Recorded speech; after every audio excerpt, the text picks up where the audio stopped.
Well, good evening there, and welcome to issue number 60. And this issue is all about the Capricorn monkey. And as you can see on the dates beforehand, before this video, those are the dates you have to be to fall into this Western and Eastern combination. And as I've said on all my other issues, any questions or anything you need clarifying, just give me a message on here or post to my wall, and we get straight to it. So no problem, I'll always get back as soon as I possibly can.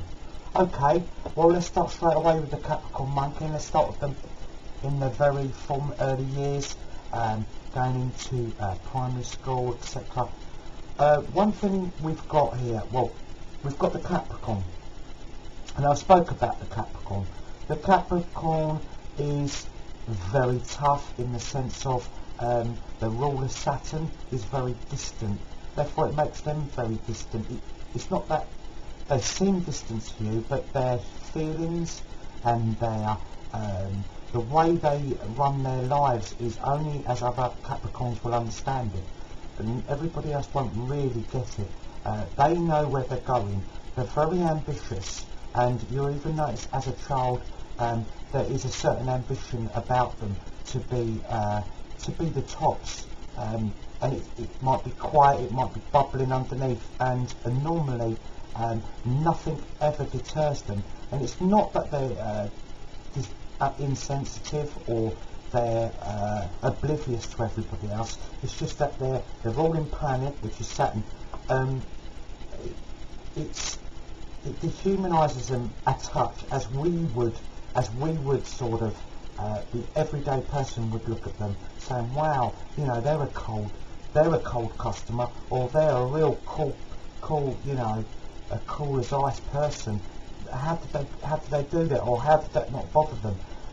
Underneath the surface, you know, they can always be quite nervy, and even you know, we don't know if they're hurting because they will never ever let that on.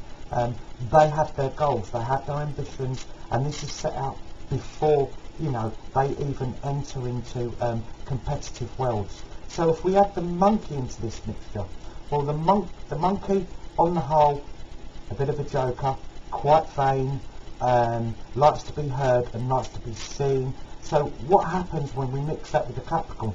Well, what we get the Capricorn that is more humanised, slightly more vulnerable, I would say, than any of the other Capricorn family.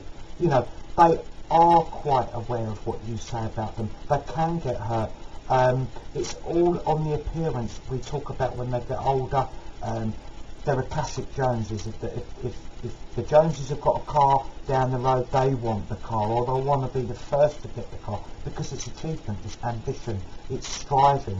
Well, with the monkey, they are also on the superficial side of what looks good, etc., like that, but they are a lot more sensitive. If somebody did say something, or you know, they're this or they're that, it would hurt them, and it shows a little bit more on the monkey.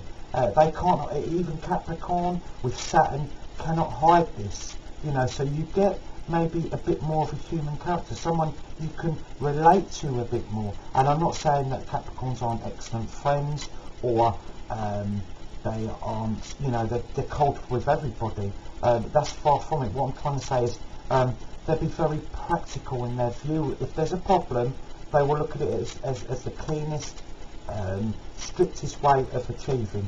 So I don't know, you go to them, oh, I'm having a row in the family, such and such, they've been a bit nasty to me, what say? You Capricorn fans say, well, simple, blow them out, don't talk to them.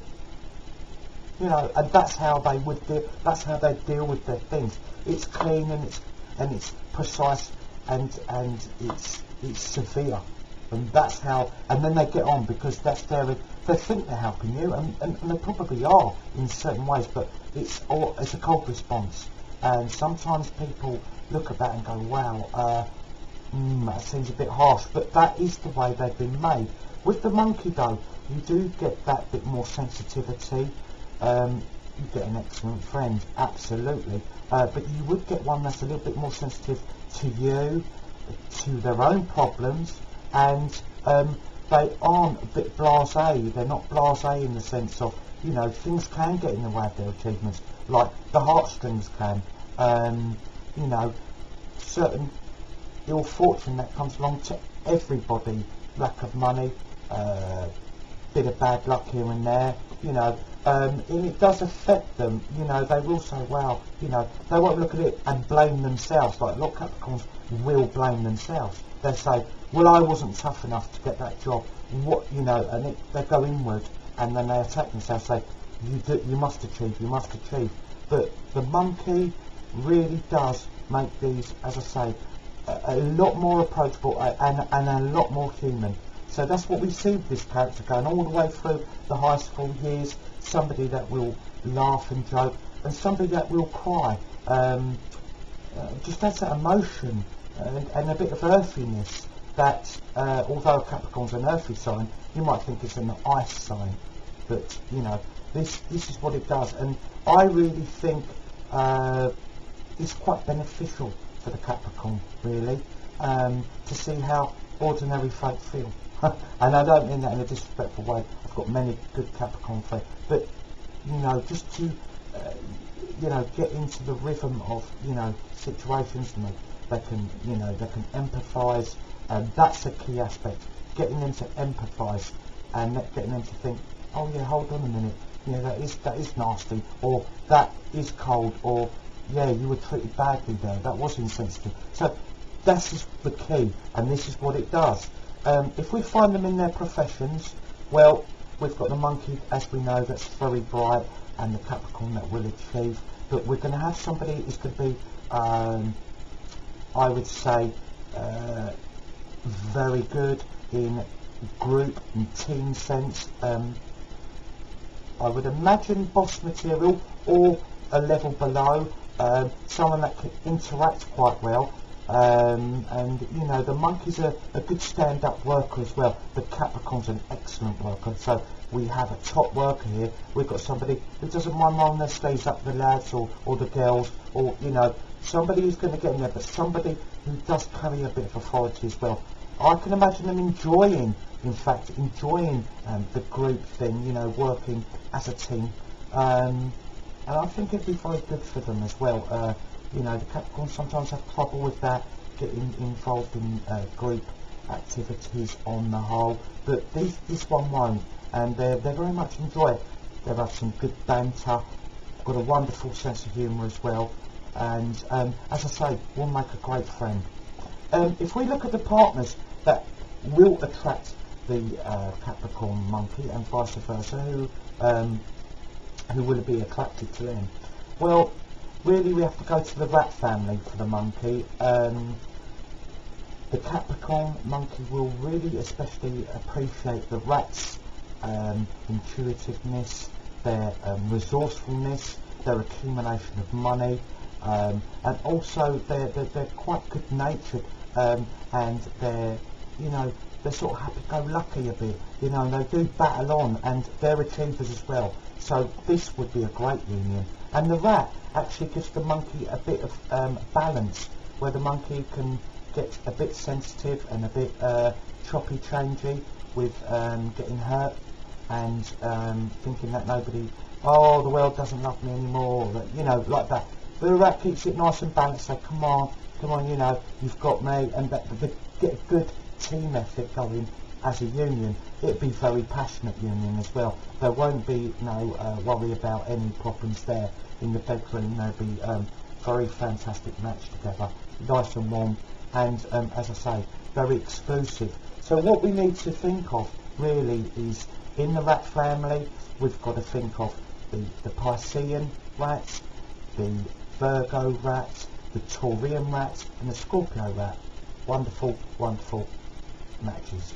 Also, we have to look at the dragons. I mean, the dragons, larger than life, really does complement the monkey. I mean, they really could be, you know, they could run a circus together. They're larger than life. They love to put on a party. You know, they're brilliant hosts. and anything in the hosting arena, they'd be fantastic at. Restaurateurs, theatre runners, you know, that would be a fantastic match together. They could actually work together as well, you know, and quite easily. So if we look at the dragons of that family, we need to look at the Piscean dragons, the Taurus dragons, the Virgo dragons and the Scorpio dragons. All wonderful matches.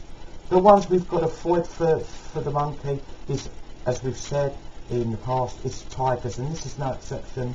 The tiger and the monkey, they go about things in, you know, the different way. We spoke about this. Monkey knows a lot of people, the Capricorn knows a lot of people to get the job done, the best way it needs to be done, the quickest, maybe the most economical. The tiger likes justice, it likes things to be seen to be done right, and the tiger normally does its own bidding, whereas the monkey, Capricorn, well, they quite happily delegate and get other people doing their bidding, and they get it done for the best price. That's just the way they are, you know, and they don't get on, and I can see them not being attracted to each other anyway. They're very different, even in the realms of walking into maybe your pub or your restaurant. They wouldn't, they're two different characters that wouldn't probably give each other the time of day anyway. So if we go on to the monkey Capricorn health, well, they're going to be very strong and robust. Capricorns always are. They're very, as I say, they're very, very good at not worrying about things that don't need to be worried about. They don't worry about hypochondria. The monkey, very vivacious, and it strikes off. It might have a down day, but the next day, boom, they're back. They're back in the mould. So I can see this being an excellently hardy character and not really having any health issues whatsoever. Well, I hope you've enjoyed issue number 60, and please tune in for the next one.